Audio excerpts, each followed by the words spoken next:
Hello दोस्तों, आज की इस वीडियो में मैं आपको तुर्की के इतिहास के उस वाक़ये से रूबरू कराना चाहता हूं जब 2016 में तुर्की के तख्ता पलट करने की कोशिश की गई और इस तख्ता पलट की कोशिश को वहां के राष्ट्रपति रजब तैयब एर्दोगान और वहां की जनता ने मिलकर नाकाम कर दिया।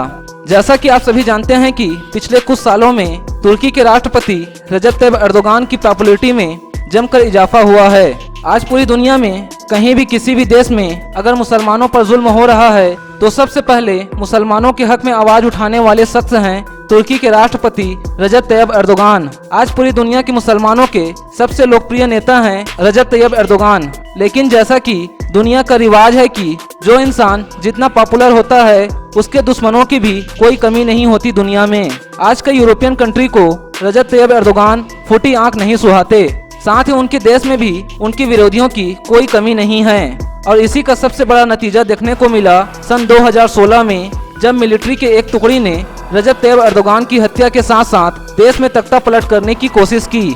और आज मैं आपको इसी वाक़ये से रूबरू कराने वाला हूँ। दोस्तों, बात 2016 की है। दिन था 15 जुलाई का। तुर्की की मिलिट्री के हेडक्वार्टर में हंगामा मचा हुआ था क्योंकि शाम 4 बजे उनके पास एक खुफिया रिपोर्ट आई थी। तुर्की के खुफिया विभाग MIT की तरफ से इस रिपोर्ट में कुछ ऐसा था जिसने तुर्की के मिलिट्री हेडक्वार्टर में हंगामा मचा दिया था। MIT ने ये रिपोर्ट तुर्की के arm force chief of general Hulsi अकार को भेजी थी। अब आप भी जानना चाहेंगे कि ऐसा क्या था इस रिपोर्ट में, तो हम आपको बता दें कि इस रिपोर्ट में कहा गया था कि मिलिट्री की एक टुकड़ी लंबे समय से राष्ट्रपति रजब तैयब एर्दोगान की हत्या और तख्ता पलट की साजिश कर रही है और कल की रात तुर्की में कुछ बड़ा होने वाला है। लेकिन ये कहाँ होगा और कैसे होगा, इसके बारे में MIT को भी सटीक जानकारी नहीं थी। इस खबर को सुनते ही चीफ ऑफ आर्मी ने तुरंत राष्ट्रपति रजब तैयब एर्दोगान को फोन लगाया, लेकिन बदकिस्मती से उनकी बात राष्ट्रपति से नहीं हो पाई क्योंकि प्रेसिडेंट उस समय अपनी वाइफ के साथ छुट्टियां बिताने मामरस गए थे। मामरस तुर्की के साउथ वेस्ट में भूमध्य सागर के पास मौजूद एक खूबसूरत शहर है और एर्दोगान यहाँ शांति के कुछ पल बिताने आए थे। लेकिन उन्हें क्या पता था कि उनके पीछे चंद घंटों के अंदर तुर्की में कुछ ऐसा होने वाला है जो देश के साथ साथ दुनिया को हिला देगा। क्योंकि एर्दोगान कॉल रिसीव ही नहीं कर पाए थे, इसलिए वो इस खतरे से पूरी तरह अनजान अपनी छुट्टियां बिता रहे थे। लेकिन चीफ ऑफ आर्मी हुलसी अकार को इस मुसीबत का रास्ता निकालना था। हुलसी ने MIT के चीफ के साथ खतरे से निपटने के लिए संभावित प्लानिंग की। आर्मी की किस यूनिट को कहां तैनात किया जाए और कैसे विद्रोहियों के नापाक इरादे को खत्म किया जाए, इसकी सारी प्लानिंग हुलसी अकार और MIT के चीफ ने कर ली। उन्हें लगा कि उनकी प्लानिंग के बलबूते पर स्थिति को संभाल लिया जाएगा। लेकिन चीफ ऑफ आर्मी यहाँ चूक गए। वो कहते हैं न कि घर का भेदी लंका ढाए। ऐसा ही कुछ हुआ आर्मी चीफ के साथ, क्योंकि आर्मी चीफ का प्राइवेट सेक्रेटरी ही विद्रोहियों के साथ मिला हुआ था और उसने आर्मी चीफ की सारी प्लानिंग अपने आकाओं तक पहुंचा दी थी। और बस यही से सारा का सारा खेल बदल गया। विद्रोहियों ने अपने तयशुदा प्लान के एक दिन पहले ही अपने प्लान पर काम करना शुरू कर दिया। शाम के 7 बजते बजते पूरे देश में हमले होने शुरू हो गए। इस्तांबुल के 2 बड़े ब्रिज को विद्रोहियों ने अपने कब्जे में लेकर उसे पूरी तरह बंद कर दिया। तुर्की के इस्तांबुल में हवाई हमले होने लगे। साथ ही राजधानी अंकारा के आसमानों पर फाइटर प्लेन्स की संख्या बढ़ने लगी। देश के कई हिस्सों में बमबारी होने लगी और लोग दहशत में आ गए। यहाँ की जनता को और न ही यहाँ के सरकार को पता चल रहा था कि देश में क्या हो रहा है। और ऐसे वक्त में तुर्की के प्रधानमंत्री ने ऐलान किया कि मिलिट्री की एक टुकड़ी ने विद्रोह कर दिया है और सेना विद्रोहियों का सामना कर रही है। लेकिन ये सिर्फ आश्वासन ही था, क्योंकि ऐसा कुछ भी नहीं हो रहा था। विद्रोहियों ने चीफ ऑफ आर्मी हुलसी अकार को बंदी बना लिया था और उन्हें तख्ता पलट के कागज पर साइन करने पर मजबूर करने लगे। अकार ने उन पेपर्स पर साइन करने से मना कर दिया। तब अकार को विद्रोहियों ने टॉर्चर करने की कोशिश भी की। साथ ही अकार को मारा पीटा गया और बेल्ट से उनका गला भी दबाने की कोशिश की गई।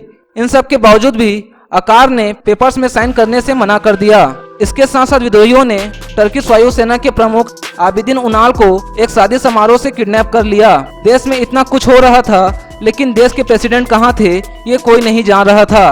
विद्रोहियों की एक टुकड़ी ने तुर्की के सरकारी चैनल TRT के ऑफिस में भी कब्जा कर लिया था और उन्होंने एक न्यूज एंकर को एक ऐलान पढ़ने को दिया। वो ऐलान क्या था मैं आपको बताता हूँ। वो ऐलान था कि तुर्की की वर्तमान सरकार ने देश का लोकतांत्रिक और धर्मनिरपेक्षता को खत्म कर दिया है। अब तुर्की का शासन पीस एट होम काउंसिल के हाथों में है। ये काउंसिल तुर्की के लोगों की रक्षा करेगी, साथ ही तुर्की को फिर से एक लोकतांत्रिक और खुशहाल देश बनाएगी। इसके अलावा विद्रोहियों ने राष्ट्रपति रजब तैयब एर्दोगान पर और भी कई गंभीर आरोप लगाए, जैसे कि भ्रष्टाचार को बढ़ावा देना, मानवाधिकारों का उल्लंघन और तानाशाही। और यह ऐलान होते ही टीआरटी चैनल ऑफ एयर हो गया। अब तुर्की के लोगों के साथ साथ पूरी दुनिया भर की निगाहें एर्दोगान पर टिकी थी कि अब तुर्की के प्रेसिडेंट क्या करेंगे, क्योंकि दूर दूर तक उनका कोई अता पता नहीं था। और थोड़ी ही देर बाद तुर्की की सड़कों पर टैंक्स चलने लगे, संसद भवन और प्रेसिडेंशियल पैलेस पर बमबारी की जाने लगी, साथ ही एमआईटी के दफ्तरों और पुलिस हेडक्वार्टर्स पर भी हमले होने लगे। सारे के सारे महत्वपूर्ण संस्थान अब विद्रोहियों के कब्जे में थे। विद्रोहियों ने कुछ फाइटर जेट्स को मामरस की तरफ रवाना कर दिया और उन्हें ऑर्डर दिया कि एर्दोगान जहां भी दिखे उन्हें जान से मार दिया जाए। फाइटर जेट्स ने अपने आकाओं का हुक्म माना और मामरस के उस रिसोर्ट पर बमों की बारिश कर दी जिसमें एर्दोगान ठहरे थे। विद्रोहियों को लगा कि इस बमबारी में एर्दोगान मारे गए और अब वो इस देश के नए आका बन चुके हैं। लेकिन ये उनकी फूटी किस्मत ही कहा जाए कि हमले से कुछ मिनट पहले ही एर्दोगान वहां से निकल चुके थे और उन्हें पता चल चुका था कि देश में क्या हो रहा है। अब लोगों को इंतजार था सिर्फ एर्दोगान का, और यह इंतजार खत्म हुआ रात 9:30 बजे, जब तुर्की के राष्ट्रपति एर्दोगान CNN तुर्क चैनल में नजर आए। उन्होंने मोबाइल के जरिए तुर्की की जनता को संबोधित किया और कहा कि तुर्की की जनता से बड़ी कोई ताकत नहीं है। एर्दोगान ने लोगों को घर से बाहर निकलकर विद्रोहियों का सामना करने की अपील की और उन्हें यकीन दिलाया कि साजिश करने वालों को इसकी बड़ी कीमत चुकानी पड़ेगी। और इस अपील के बाद तो सारा का सारा खेल ही बदल गया। एर्दोगान को देखते ही जनता अपने घरों से बाहर निकलने लगी। उनके पास जो था उसी के सहारे वो विद्रोहियों को सबक सिखाने निकल पड़े। डंडे, चाकू, बेलन जो भी लोगों को मिला वो लेकर सड़कों पर आ गए। कुछ ही घंटों में तुर्की की जनता सड़कों पर मौजूद थी। विद्रोहियों ने शहरों पर कर्फ्यू लगा रखा था, लेकिन अब लोगों को इसकी फिक्र न थी। लोगों पर हवाई हमले भी किए गए और गोलियां भी चलाई गईं, लेकिन वो पीछे नहीं हटे। उन्होंने विद्रोहियों पर धावा बोल दिया। साथ ही जनता के साथ साथ राष्ट्रपति के वफादार लोग, सेना और पुलिस ने मिलकर विद्रोहियों का सामना किया और अगली सुबह तक सारा हंगामा शांत हो चुका था। विद्रोहियों की तख्तापलट की कोशिश नाकाम हो चुकी थी। राष्ट्रपति अपनी कुर्सी पर कायम थे। सुबह सुबह खबर आई कि 700 सैनिकों ने सरेंडर कर दिया है और तकरीबन 250 आम लोग विद्रोहियों के द्वारा मारे गए। राष्ट्रपति एर्दोगान ने सुबह जनता को संबोधित किया और उनका धन्यवाद किया और मारे गए लोगों के लिए अपनी श्रद्धांजलि दी और उन्हें रियल हीरो बताया। साथ ही 15 जुलाई को उन्होंने नेशनल हॉलिडे डिक्लेयर किया।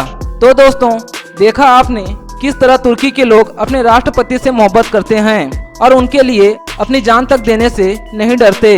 ये तुर्की की जनता का विश्वास ही है कि उन्होंने अपने राष्ट्रपति के लिए अपनी जान की परवाह नहीं की, क्योंकि उन्हें पता है कि उनका मुखिया उनके लिए किसी से भी लड़ जाता है और जो हक पर चलने वाला है, और इसी वजह से लोग उन्हें पसंद करते हैं। आज का यूरोपियन देश एर्दोगान को तानाशाह कहती है, लेकिन मैंने अपनी जिंदगी में ऐसा तानाशाह नहीं देखा जिसे उस देश की जनता इतनी मोहब्बत करती है।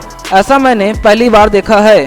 साथ ही दोस्तों, तुर्की के साथ साथ आज एर्दोगान पूरी दुनिया के मुसलमानों के लिए एक ऐसे हमदर्द हैं जो हर वक्त उनके साथ खड़ा रहता है। सीरिया के रिफ्यूजीज के लिए जगह देनी हो या फिर भूखे देशों के लोगों के लिए खाना भेजना हो, तुर्की के राष्ट्रपति रजब तैयब एर्दोगान हर मामले में आगे रहते हैं और यही वजह है कि आज पूरी दुनिया का मुसलमान उन्हें पसंद करता है। दोस्तों, ये थी तुर्की के इतिहास की सबसे बड़ी घटनाओं में से वो एक घटना जिसके बारे में बहुत ही कम लोगों को पता है। उम्मीद करता हूँ कि मेरी यह वीडियो आपको पसंद आई होगी, और अगर मेरी यह वीडियो आपको पसंद आई तो इस वीडियो को ज़्यादा से ज़्यादा लोगों तक पहुँचाएं। साथ ही मेरे इस वीडियो को लाइक और शेयर करें और मेरे चैनल को सब्सक्राइब करें। And thanks for watching this video.